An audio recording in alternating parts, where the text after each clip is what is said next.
Welcome back to the special holiday edition of our Regulatory Oversight podcast, the 12 Days of Regulatory Insights. This 12-episode series is focused on key highlights and trends from this past year in various areas, and it's designed to keep our listeners informed and engaged during the holiday season. I'm Stephen Piepgrass, one of the hosts of the podcast, and I lead the firm's Regulatory Investigation, Strategy and Enforcement, or RISE, practice group. I'm also a member of our State Attorneys General team, which is part of the RISE group. Before we get started today, I wanted to remind all of our listeners to visit and subscribe to our blog at regulatoryoversight.com. This should help you stay up to date on developments and changes in the regulatory landscape. Today, I'm pleased to be joined by my colleague, Mike Yaghi, to talk about how companies can use the Better Business Bureau to strengthen their relationships with consumers and regulators and to strengthen their reputations. Mike is a partner in our RISE practice group and also a member of our state AG's team. Mike represents high-profile clients in regulatory enforcement investigations involving all facets of their business operations and also does some litigation as well. Mike, thanks for joining me today. Hey, Stephen, it's great to be here. Love doing these with you. They're a lot of fun, and hopefully our audience finds them engaging. So, Mike, my guess is one of the first questions our listeners will have is, look, you all just talked about how you are part of this regulatory investigations practice, talked about state AGs. I know you work with the government all the time, but why the BBB? That's not a government entity. How would you respond to that? Yeah, I think it's a good question, and it's not intuitive, right? Because it's not a government agency. However, the BBB operates very similar to how a state AG would operate, or even like the FTC, not from the authority or the power that they have from that standpoint, but from sort of as a consumer watchdog, right? From that standpoint, they will take complaints from consumers. They handle those complaints against companies and try to sort of mediate, not officially mediate, but just they'll forward complaints to companies. And then that creates an opportunity for companies to either be a good corporate citizen and have a good rating with the BBB and potentially accreditation, which proving ratings is very, very important for that reason.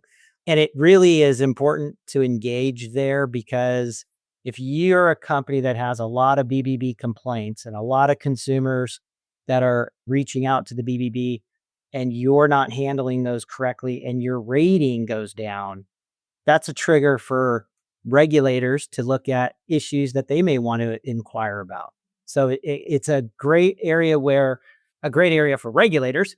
If you don't maintain a relationship that's positive and current with the BBB and the consumers complaining through the BBB itself, that's going to be a red flag for regulators as well as competitors to sort of look at you as a potential target. So it's a very easy process to keep, sort of engaged with the BBB, keep consumer complaints current.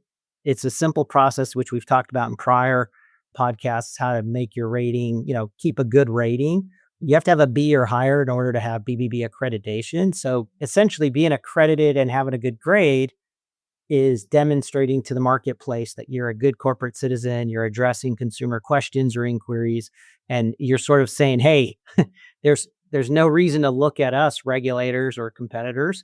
And there really isn't. And I think the problem is just because you have maybe a low rating and you're not accredited, that doesn't mean you're a bad corporate citizen by itself either. It's misrepresenting often to the public that you are a good corporate citizen, right? You're just not keeping the BBB informed and addressing those inquiries in a positive way to improve your rating. So sort of like, I think today we want to talk about your rating being really good, how that interacts with the attorneys general, and then sort of dealing with fraudsters or opportunistic consumers who abuse the BBB process. I know I gave you a mouthful, Stephen, so if you want to dig into any of that. Yeah, no, a lot to unpack there. So first, I'll answer my original question with one additional point, which is that the BBB actually does make referrals directly to regulators. So we know that the FTC says on its website that it accepts referrals from the BBB. We know that the CFPB does the same. And in our many interactions with state AG offices, we know that most, if not all, AG offices also receive referrals and sometimes just treat a BBB complaint the same way as they would a complaint directly to the state AG Consumer Protection Division. and often will just go ahead and assign an investigator if a BBB complaint comes into them that they take an interest in. So really is very important to focus on that. And as you also alluded to, Mike, in our past episodes, we talked about the vicious cycle that can happen when a company doesn't pay attention to its BBB rating, and a negative BBB rating, an F, a D. Those sorts of grades often will actually drive consumers to complain to the BBB rather than address an issue with the company directly that the company may be very willing to resolve without a BBB involvement. But if the BBB complaints are ignored, it creates upset consumers, it drives the grade down, and it creates this vicious negative cycle. And what we really want to talk about today for our listeners is the virtuous cycle that can be created when you do take your BBB rating seriously and that relationship seriously and work on building up trust, which is what the BBB talks about all the time. Their motto is start with trust. So building that trust between the BBB and the business and really working together to serve consumers. And Mike, so we'll talk about one of the issues you mentioned. We can just start at the end. You mentioned fraudsters and how they may actually exploit the BBB process. Talk a little bit about what we've seen in that area. Yeah, we've seen, like I mentioned earlier, opportunistic consumers, and sometimes they're not even real consumers. In fact, we've had a scenario once where a person who is impersonating being a lawyer, but also impersonating having made a purchase from a client, when in fact, when we researched the issue with our client, we realized that it was bogus sales and purchase information that was submitted by this individual. We dug into what the complaint was alleging and realized that it was essentially a complete fraudulent post where this person was literally trying to use the BBB to extort money out of the client. And once we dug into the facts, realized what was going on, we were able to contact the BBB, which they're very receptive to these issues, right? They don't want to have their platform being misused by bogus consumers making false claims. And so we were able to look at that. And in fact, interestingly, in that scenario, I think probably a good month or two later, the same person resurfaced with additional claims trying to pursue some sort of relief again. And despite the fact that we closed that out before, the BBB agreed with us and said, yeah, we're removing this complaint from our platform. It's not legitimate. We recognize that now, and it was taken offline. But he resurfaced, and we had to go back to the BBB, which they, again, were receptive, and we were able to work through that issue. But yeah, those are areas where if you're not active with the BBB and not keeping them informed, you're either going to miss a fraud claim like that.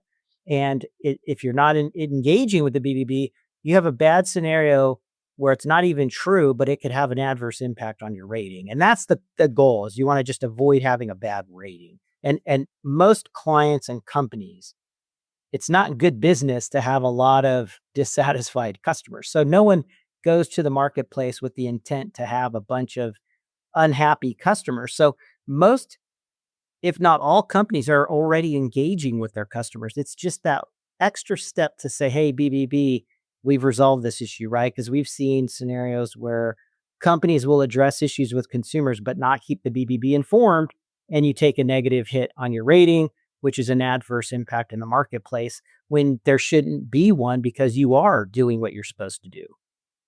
We were talking about misuse of the BBB. The other thing that we've seen is competitors misuse the BBB and try to flood the BBB with complaints to gain a competitive advantage in the marketplace. And again, that's something I think if it were raised with the BBB would probably be very receptive to addressing.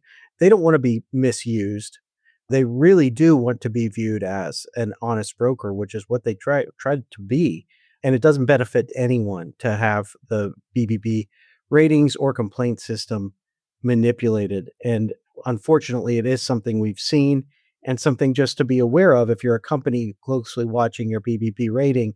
When something like that happens, our advice would be proactive about it. Reach out to the BBB as soon as you have figured out what might be going on and work with them to resolve it so that it doesn't become a bigger issue and drive down the company's BBB rating and then be used in other ways too, litigation, whatever may be, where it could be used against the company. So again, just another reason to keep that dialogue open between the Better Business Bureau and the company.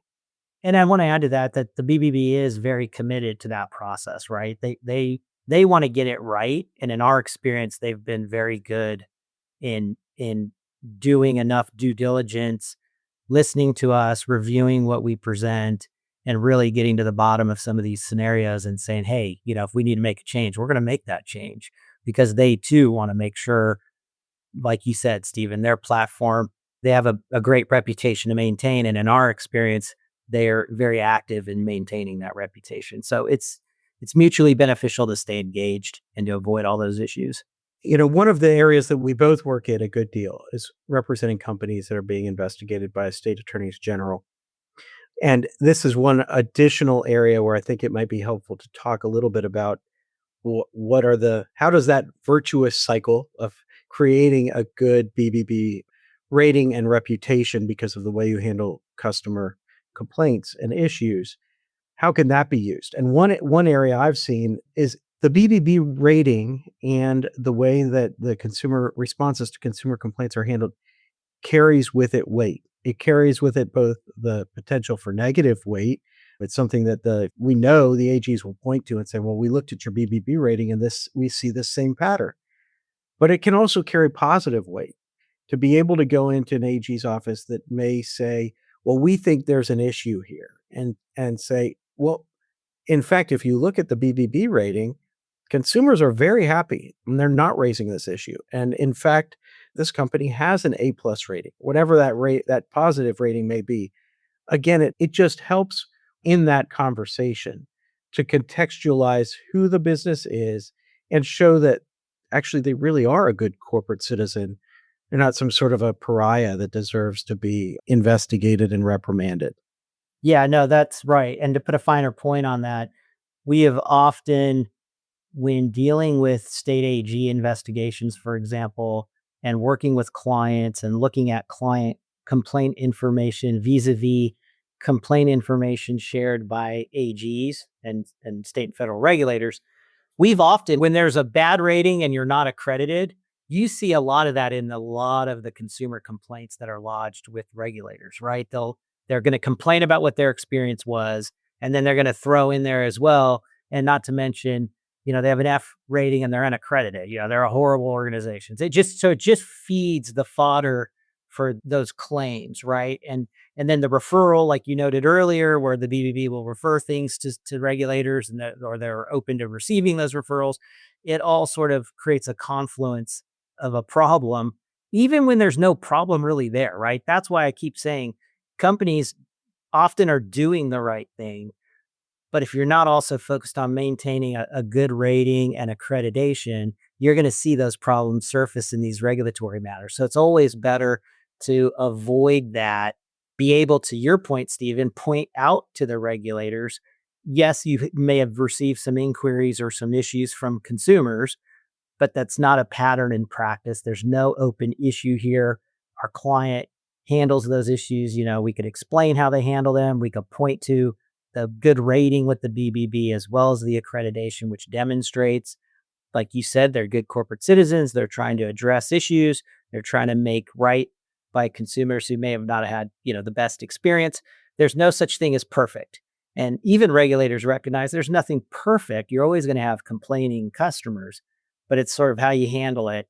And companies don't recognize that the BBB is a big part of that for all of those reasons. You just want to erase any opportunity for either consumers to assume, yeah, the company's really horrible, I had a bad experience, and their rating and they're unaccredited, the rating looks bad and they're unaccredited, or the regulators to raise those same arguments. You just want to remove that off the table because you have control to do it. That's the beauty of it. You have the ability to do it if you understand and know how the BBB works and how to handle those complaints coming in and stay current and resolve them and close them out. Yeah, I think the basic gist on that point is take your BBB rating seriously, take these complaints seriously, have a system in place, have a single point of contact for the BBB so that you're making sure that calendar the responses to those complaints. It's those basic blocking and tackling efforts to make sure that you are staying on top of things. And then if there are system-wide sort of problems that you start to notice, recognize the BBB's looking at that too. Think about creative ways that those can be addressed. And if you need to, open up a dialogue with the BBB around those sorts of issues to make sure that your grades are accurately reflective, if you're a business, of who you really are, and aren't instead being influenced by that sort of vicious cycle that we talked about earlier. And we've helped a lot of clients through that process and had great success doing it. Yep.